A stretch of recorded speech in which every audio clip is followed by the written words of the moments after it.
Asiin garee baati. Asiin garee aati.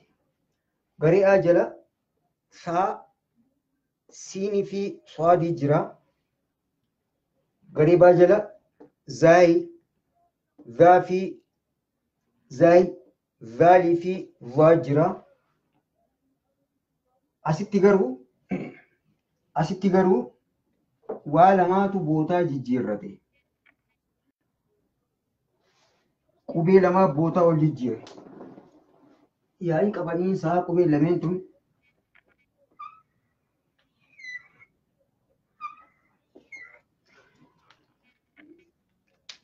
qubeen zaayi ganda kanatti siinii fi swaadii yoo jijjiirti. Asitti immoo zaalii fi vaa wajjin jirti. Asif firoomte. Qubeen saa asitti zaalii fi vaa wajjin jirti. Garuu asitti siinii fi swaadii wajji firoomte. Waan ijoo jiru dhagee jirtanii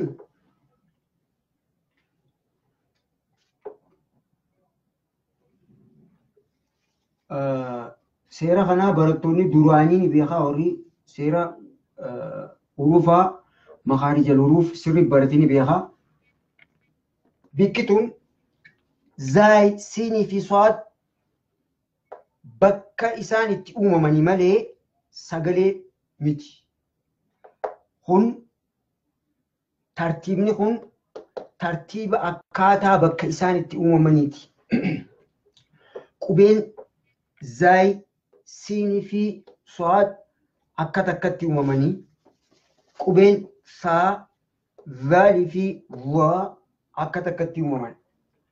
Asitti garuu fataa fi kisraa fi dammaa wajjin hogguu sagalee isaanii dubbisne sagaleen qubee saa siinii fi swaad akka tokko baasna. Addaan baasuun dirqama. Ammallee qubee zaayi, zaa fi zaalii fi vaa akka tokko baasna. Sagalee isaaniiti. Kuni bakka itti uumaman.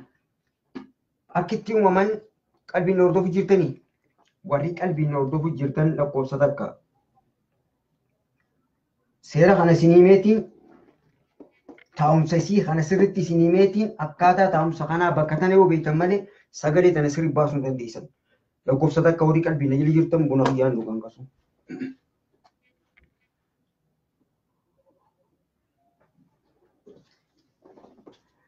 Har'a namni sirriitti qalbiin hin hordofne wal carraasa.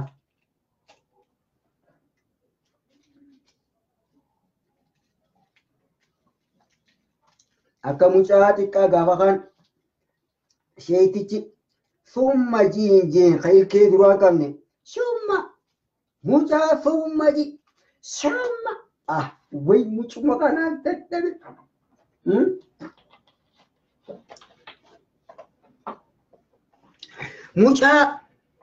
Mucaa wajaan summa ji summa akkas akkan taane egaa namni tokkollee lakkoofsa takka katabnaan ittiin fufaa.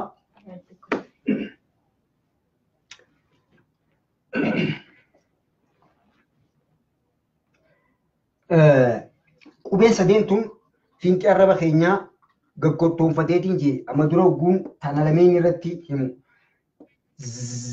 Zaayi fi arrabni keenya gaggottoonfatee ilkee gama jalaatti gad dhufaa. Zaayi jenna. Siin, swaad akkaataa takkatti uumamanii qubee sadeen tun qubee arraba gama duraa gaggottoonfachiisnee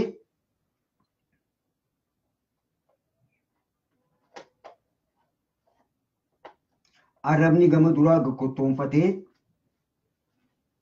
bikka tanarratti uumamtu. Afurriin dhufaa akkana abbaa jechuudha. Qubeen zaay, siinii fi so'aadha.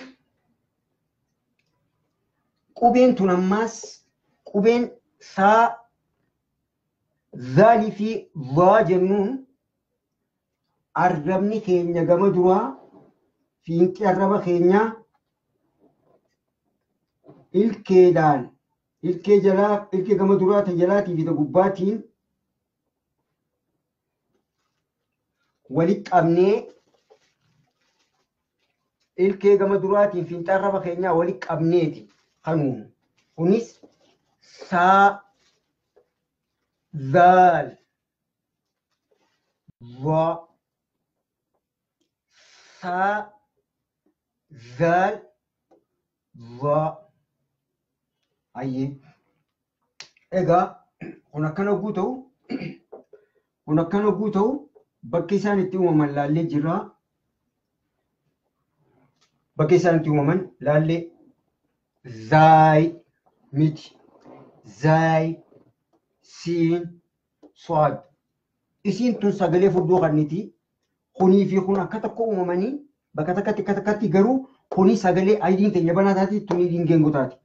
Akkuma kanaatti ammaas akkuma lameen kanaatti qubeen zaal idiin teenya banaa taati, qubeen vaa idiin teenya geengoo taati, sagalee qalloo, sagalee furdoo.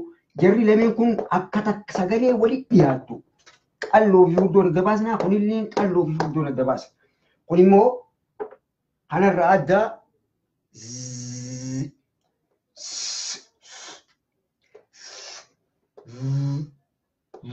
jenneen. Ayyee kana tara takkaan irra isinii ba'a. Kursiitti jaalas bitadha. Sagaleedhama. Saafataa saa, saa kisraa sii, saadumaa suu, saa sii suu, siinfataa saa, siin kisraa sii, siindumaa suu, saa sii suu, so'aadfataa so'a, so'aad kisraa sii, so'aadumaa suu, so'a sii suu. Sagalee ramaddii ba'a. Zayfataa zaa, zay kisraa zii, zaydumaa zuu, zaa zii zuu. Zalfataa zaa, zal kisraa zii, zaldumaa zuu, zaa zii zuu. Vafataa zaa, zaa kisraa zii, zadumaa zuu, zaa zii zuu, zaa zii zuu, zaa zii zuu, saa sii suu, saa sii suu.